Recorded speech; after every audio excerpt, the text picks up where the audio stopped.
నమస్తే అందరికీ. ఈరోజు మనం సేమియా సగ్గుబియ్యం పాయసం అయితే తయారు చేయబోతున్నాం, అది కూడా బెల్లంతో.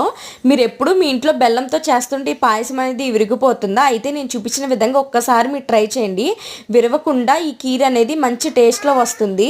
ప్రాసెస్లోకి వెళ్ళిపోదాం. ముందుగా సగ్గుబియ్యాన్ని నానబెట్టి పక్కన పెట్టుకోండి. ఇప్పుడు పెనం వేడెక్కిన తర్వాత 2 టేబుల్ స్పూన్ గీ అనేది వేసుకొని డ్రై ఫ్రూట్స్ అనేది బాగా ఫ్రై చేయండి. మీ దగ్గర ఏ డ్రై ఫ్రూట్స్ ఉంటే ఆ డ్రై ఫ్రూట్స్ వేసుకోండి.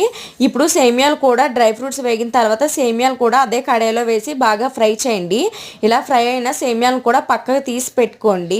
మనం ముందుగా నానబెట్టి పెట్టుకున్న సగ్గుబియ్యాన్ని కూడా ఇందులో వేసి బాగా ఉడకనివ్వండి, కొంచెం వాటర్ యాడ్ చేసి. ఎందుకు సగ్గుబియ్యం ముందుగా నానబెట్టాలంటే ఇలా నానబెట్టడం వల్ల సగ్గుబియ్యం అనేది ఫాస్ట్గా ఉడుకుతుంది, లేదంటే చాలా టైం అనేది పట్టేస్తుంది ఉడకడానికి. ఇలా నానబెట్టడం వల్ల స్మూత్గా కూడా లోనకంట స్మూత్గా ఉడుకుతుంది. నేను చూపించిన విధంగా వాటర్ పోసి ఉడకబెట్టుకోండి. మీకు ఒకవేళ ఉడికిందో లేదో తెలియాలంటే మీరు సగ్గుబియ్యం చూసేటప్పుడు థిక్ కన్సిస్టెన్సీలోకి వచ్చేస్తుంది. ఇలా వస్తే మనం ముందుగా ఫ్రై చేసి పెట్టుకున్న సేమియాలు కూడా ఇందులో వేసేసి ఉడకనివ్వండి. ఈ సేమియా అనేది ఎక్కువగా ఉడకకూడదు. ఇలా ఉడకడం వల్ల మన తర్వాత తినేటప్పుడు ముద్దలా ఉంటుంది. అలా ముద్దలా కాకుండా నేను చూపించిన విధంగా మీకు సేమియా ఉడికిందో లేదో తెలియాలంటే ఒక సేమియా పట్టుకొని ఇలా ఇస్తే మీకు తెలుస్తుంది.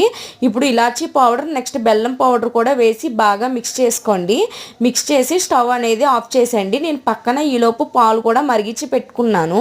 ఇప్పుడు ఒక మీకు టిప్ చెప్తాను. మీరు ఇలా బెల్లం వేసేటప్పుడు మీకు సేమియా అనేది విరిగిపోతుంది అనుకుంటే పాలైనా చల్లగా ఉండాలి, లేదంటే ఇప్పుడు మనం తయారు చేసి పెట్టుకున్న ఈ సేమియా అనేది చల్లగా ఉండాలి.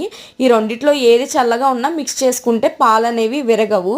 ఇప్పుడు ఫైనల్గా కొంచెం సాల్ట్ కూడా వేయండి. సాల్ట్ వేయడం వల్ల టేస్ట్ అనేది నిజంగా సూపర్గా ఉంటుంది.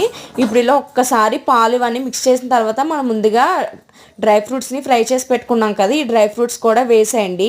అంతే, ఎంతో టేస్టీ రుచికరమైన సేమియా సగ్గుబియ్యం పాయసం అయితే రెడీ అయిపోయింది. టేస్ట్ అయితే సూపర్గా ఉంది.